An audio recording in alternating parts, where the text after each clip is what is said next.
To discuss the next steps in a controversial memo outlining alleged surveillance abuse by the FBI and the Department of Justice. Devin Nunes, who chairs the House Intelligence Committee, meeting with Congressman Trey Gowdy and Bob Goodlatte. Nunes now saying he wants all of his colleagues in Congress to see that memo. Right now, we're encouraging members to come down and read the document, and then Chairman Gowdy, Chairman Goodlatte, and I are working together to try to come up with a way forward. Wonderful. How quickly can the memo be released? If the committee votes, it could be released. Judge Andrew Napolitano is Fox News senior judicial analyst and joins me now on this potentially explosive memo. Everybody wants to see the memo. Everybody who's concerned about government abuse of power. We want to see the raw data from which the memo was extracted, and we want to know why the House Intelligence Committee sat on this explosive material. Only 12 people in the Congress knew about it, while the other 520 members of Congress were voting to reauthorize and give the NSA more power under FISA. The timing is unbelievable, really. The timing is outrageous. It's either incompetence or misconduct in office that anybody could have sat on this, not shared it with their colleagues until after the vote and after President Trump signed the FISA extension into law. The FISA extension gives the NSA, National Security Agency, and the FBI's Intelligence Division more spying authority than existed beforehand. So under the old rules, they're complaining about abuse. They don't reveal the abuse until after the vote to give them more surveillance authority. It's a head-scratcher, and it's frustrating. Here is two Republican lawmakers talking about just how alarming they see this.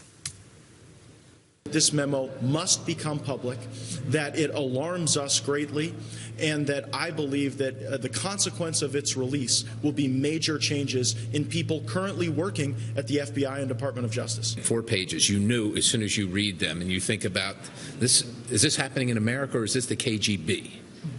That's how alarming it is.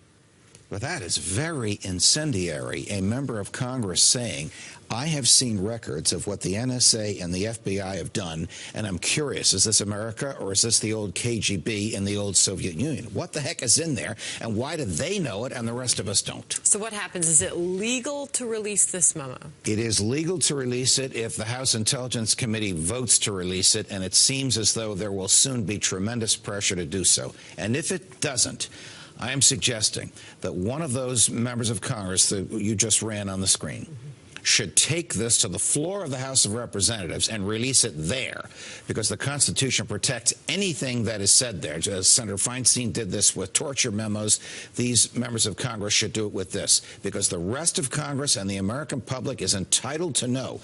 We put the Constitution in the hands of people to protect it, and they've abused that power. We need to know who the abusers were and what they did. So as far as what is in the memo, the header, what's in the memo, 4-page drafted by Republicans, grew out of Russia investigation. Here's what you need to know. Surveillance of U.S. citizens, Trump dossier. My question to you now is, clearly, obviously not being able to see the memo yet. Right.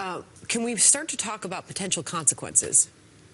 It's tough to do that, Sandra, without seeing the memo. Last Thursday, in about an hour's time, I devoured the 165-page transcript of that same committee, the House Intelligence Committee, interrogating Glenn Simpson, former Wall Street Journal reporter, now the head of Fusion GPS, who hired Christopher Steele, the former British spy, to prepare the Trump dossier. The allegations in there are incendiary. They released that.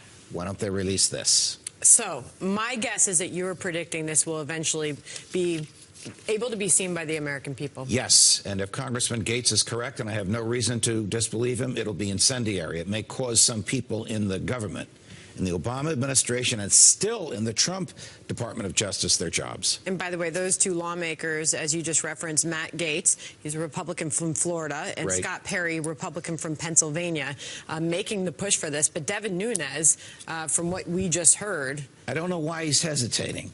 And I wish he would release it. The government works for us. We are entitled to know when there have been abuses that affect our freedoms. The way you described, Judge, the behavior of the leadership of the House Intelligence Committee was was not very nice. You did not have wonderful things to say. I am frustrated that they were aware of this and did not share it with the rest of the House and with the Senate until after they voted to extend FISA and after President Trump signed FISA into law. It's too late to undo that now.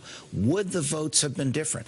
And even if the votes wouldn't have been different, members of Congress, House and the Senate, are entitled to know these things so that their votes are more informed. They don't vote in a state of ignorance. What the American people must be thinking as we talk about this, Judge. Right. Thanks for being here. Oh, anytime. Always good to see you. Interesting stuff there. Big day on the Hill.